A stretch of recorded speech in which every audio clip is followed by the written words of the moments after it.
Winter সিজনে comfort food খেতে চাইলে এই রেসিপিটা আপনাদের জন্য বেস্ট। আমি যে রেসিপিটা আপনাদেরকে করে দেখাবো এটা বানানো খুবই ইজি, আর এটা খেতে এতটাই টেস্টি হয় যে আপনাদের কাছে রোজ রোজ বানানোর রিকোয়েস্ট আসবে। তো চলুন বেশি দেরি না করে শুরু করছি আমার আজকে এই সহজ রেসিপি।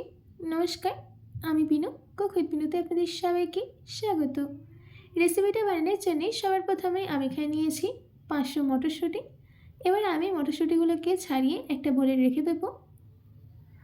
আমাদের এখানে সব মটরশুঁটিগুলো ছাড়িয়ে নেওয়া হয়ে গেছে। এবার মটরশুঁটিটাকে সাইডে রেখে দিয়ে একটা মিক্সিং বোলের মধ্যে নিয়ে নিচ্ছি 1 কাপ টক দই। যেই মেজারমেন্ট কাপে মেপে টক দই নিয়েছিলাম সেই মেজারমেন্ট কাপে মেপে দিয়ে দিচ্ছি 2 কাপ জল। তার সাথে অ্যাড করে দিতে হবে 3 চামচ বেসন। এবার এই বেসনটাকে দইয়ের সাথে ভালো করে মিশিয়ে নিতে হবে। আমাদের এখানে বেসনটাকে দইয়ের সাথে ভালো করে মিশিয়ে নেওয়া হয়ে গেছে। এবার আমি এই ঘোলটাকে সাইডে রেখে দিচ্ছি। এদিকে একটা কড়াইয়ের মধ্যে দিয়ে দিচ্ছি 3 চামচ তেল। তেল সম্পূর্ণ গরম হয়ে গেলে দিয়ে দিতে হবে হাফ চামচ জিরে, দিচ্ছি হাফ চামচ সর্ষে, হাফ চামচ মেথি। জিরে, মেথি আর সর্ষের ফ্লেভারটা তেলের মধ্যে চলে গেলে দিয়ে দিতে হবে একটা মিডিয়াম সাইজের কুচানো পেঁয়াজ। পেঁয়াজটা দেওয়ার পর গ্যাসের ফ্লেমটাকে মিডিয়ামে রেখে 1 মিনিট সতে করে দিতে হবে।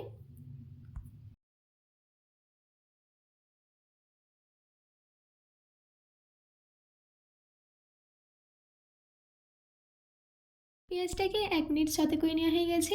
এবার আমি এর মধ্যে অ্যাড করে দিচ্ছি কারি পাতা। কারি পাতা দেওয়ার পর 20 সেকেন্ডের জন্য সতে করে নিচ্ছি।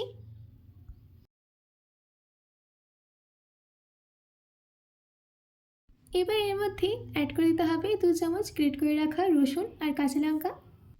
এবার এই রসুন আর কাঁচা লঙ্কাটাকে পেঁয়াজের সাথে 30 সেকেন্ডের জন্য সতে করে নিতে হবে, যাতে এদের ফ্লেভারটা সম্পূর্ণ তেলের মধ্যে চলে যায়।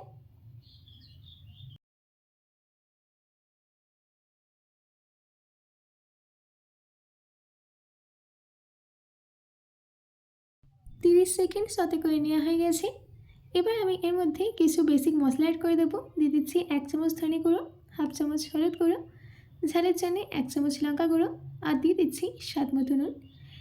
এবার এই মশলাগুলোকে ভালো করে মিশিয়ে নিতে হবে।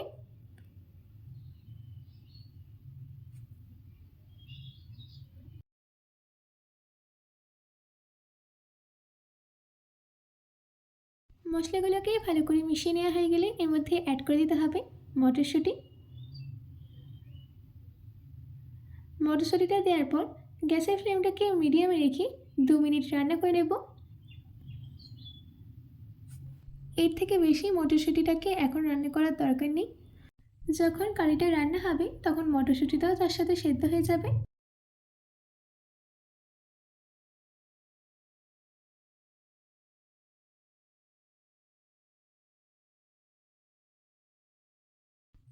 আমাদের এখানে মটরশুঁটিটাকে 2 মিনিটের জন্য রান্না করে নেওয়া হয়ে গেছে। এবার গ্যাসের ফ্লেমটাকে লোতে রেখে এই ঘোলটাকে দিয়ে দিচ্ছি, যেটা আমরা রেডি করে রেখেছিলাম। ঘোলটা দেওয়ার পর আমরা সঙ্গে সঙ্গে মেশাতে থাকবো, নয়তো দইটা ফেটে যাবে আর কারিটাও খেতে ভালো লাগবে না। এবার এটাকে ততক্ষণ মেশাতে থাকবো যতক্ষণ না আমাদের কারির মধ্যে 2 থেকে 3টে বয়েল আসে।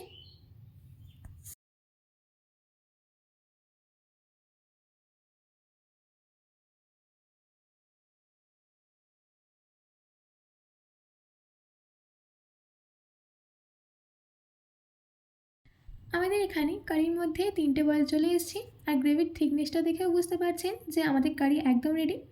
আর দেখুন আমাদের এখানে মটরশুঁটিটাও সেদ্ধ হয়ে গেছে।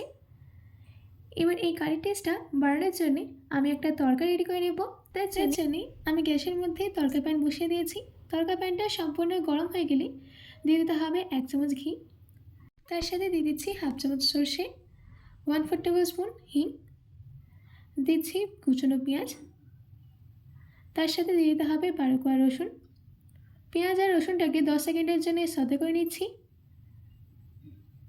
10 সেকেন্ড সতে করে নেওয়া হয়ে গেলে এর মধ্যে অ্যাড করে দিতে হবে 2টো শুকনো লঙ্কা, তার সাথে 2টো চিরা কাঁচা লঙ্কা। শুকনো লঙ্কা আর কাঁচা লঙ্কাটাকে একটু মিশিয়ে নিচ্ছি, আর সব শেষে অ্যাড করে দিচ্ছি 1 চামচ লঙ্কা গুঁড়ো, লঙ্কা গুঁড়োটা দেওয়ার পর সঙ্গে সঙ্গে মিশিয়ে নিতে হবে। আর লঙ্কা গুঁড়োটা দেওয়ার পর বেশিক্ষণ রান্না করবেন না, নয়তো লঙ্কা গুঁড়োটা পুড়ে যাবে। এবার আমি এই তরকাটাকে আমাদের কারির মধ্যে দিয়ে দিচ্ছি। এই তরকাটা দিলে কারির টেস্টটা এতটাই বেড়ে যায় যে আপনারা বিশ্বাসই করতে পারবেন না। এবার সব শেষে দিয়ে দিলাম অল্প ধনেপাতা কুচি। এবার এই সব কিছুকে ভালো করে মিশিয়ে নিতে হবে। ব্যাস, রেডি হয়ে গেছে আমাদের গরম গরম মটরশুঁটির কারি। এইটা আপনারা জিরা রাইসের সাথে খেতে পারেন কিংবা এমনি শুধু ভাতের সাথেও খেতে পারেন। আশা করছি আমার আজকের এই মটরশুঁটির কারির রেসিপিটা আপনাদের খুবই ভালো লেগেছে। বাড়িতে এটি অবশ্যই ট্রাই করবেন ও কমেন্ট বক্সে কমেন্ট করে জানাতে একদমই ভুলবেন না যে কেমন হয়েছে। তো আজকের মতো এটুকু। আবার দেখা হচ্ছে অনেক কোনো রেসিপি নিয়ে। ভালো থাকবেন, সুস্থ থাকবেন।